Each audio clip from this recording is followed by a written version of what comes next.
Hey everyone, it's me again, Bean, and it is time to give thanks to everyone I love, and every copy of Paper Mario Color Splash that I love. Thanks. Now that that's over with, well, I was thinking about stuff that I was grateful for, and it obviously led me to the conclusion of Nintendo Legacy content. Such an interesting topic. There's so many different kinds of these on various generations of these consoles. Whether they're ports, accessories, emulators, or straight up backwards compatibility, these are great to have on any hardware. And seeing as the Switch 2 is confirmed to have backwards compatibility itself, there'd be no better time than now to ramble on about the history of Nintendo Legacy content.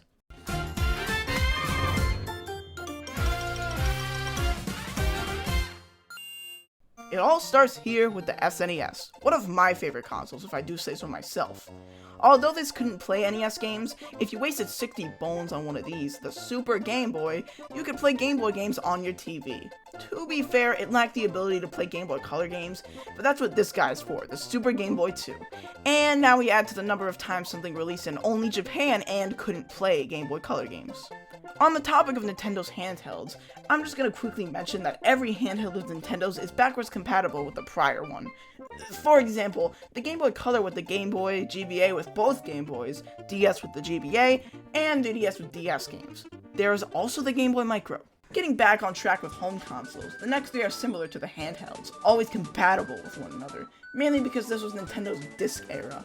The Wii U could obviously play Wii games, but it lacked GameCube functionality, despite the Wii's compatibility with it. The GameCube itself has another extension for Game Boy games, the Game Boy Player. And don't fret, if you really want to play Super Mario Bros. Deluxe on your TV now, this has got you covered. That's it in terms of backwards compatible Nintendo consoles, but we aren't done with overall legacy content. In the Switch era, Nintendo has been known to port lots of games. Things like Mario 3D World, New Super Mario Bros. U, and Breath of the Wild are some of the many Wii U ports on Switch. This is likely due to the fact that who owned this? During those early years of the Switch's life, Wii U ports seemed to be considered the same as new releases in Nintendo's eyes, and it started to get really annoying, especially in months like May of 2018, when all we got was a Tropical Freeze port. This may have been fine for your average Joe, but weird people like me have played this game before. Luckily, in recent years, the Switch has really squeezed out as much as they could from the Wii U's library, which sounds weird at first until you realize that the Wii U had like 2 games.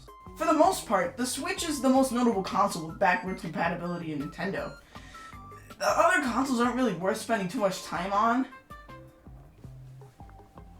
They released Mario's Missing on the SNES.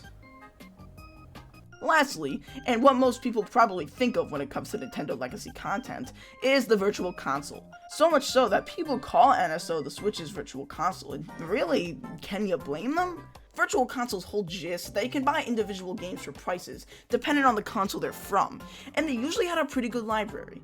The Virtual Console was only on Wii and Wii U, but had a good purpose, and gave lots of Nintendo fans a chance to play Mario 2. Personally, I didn't use it very much. This is my Wii U, sporting fabulous 2 Virtual Console games.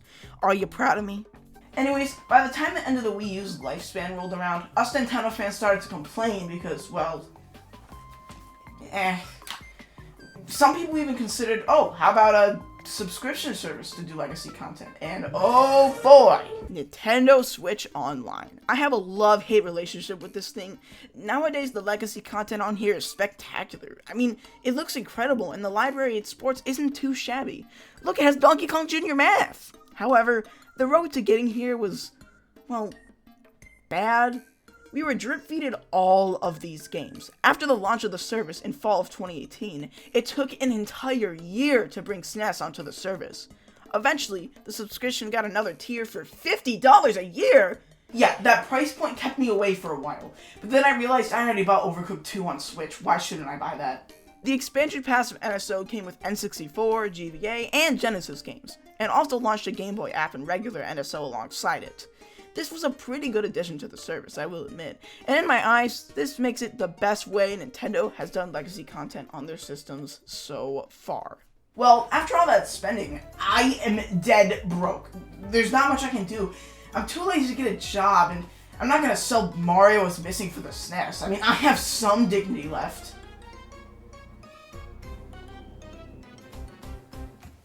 I'll start with $150.